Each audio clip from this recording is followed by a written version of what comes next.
আমি একটু just add করব যে সাপের কথা যেহেতু এসেছে, সাপের যদি কাউকে কামড়ায়, ঠিক আছে, কেউ কিন্তু আরেকজন উৎসাহী হয়ে সেখান থেকে চুষে বিষ বের করতে যাবেন না, ঠিক আছে। পরিষ্কার কাপড় বা বাঁধন দিয়ে বা গামছা দিয়ে যেখানে কামড়িয়েছে ওই দাগ থেকে কিছুটা উপরে 4 আঙুল উপরে মনে করেন একটা বাঁধ দিবেন। বেশি খুব শক্ত বাঁধও হবে না, যাতে 2 আঙুল নিচে দিয়ে যায় এরকম একটা বাঁধ হতে হবে।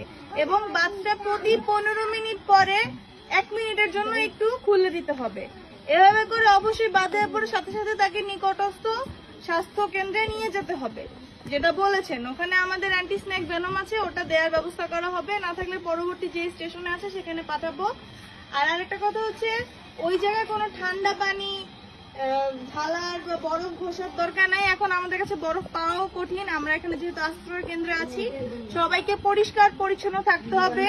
আজকের আবহাওয়া প্রচন্ড গরম, আজকে সকাল থেকে কোনো বৃষ্টি হয়নি, অনেকের পানি শূন্যতা দেখা যেতে পারে। পর্যাপ্ত পরিমাণে পানি খেতে হবে, বিশুদ্ধ পানি খেতে হবে। পানিটা আমরা হইতে পারে আমরা ফুটিয়ে খাবো, অথবা রেখে থিতিয়ে খাবো, সেকেও খেতে পারি, অথবা আমাদের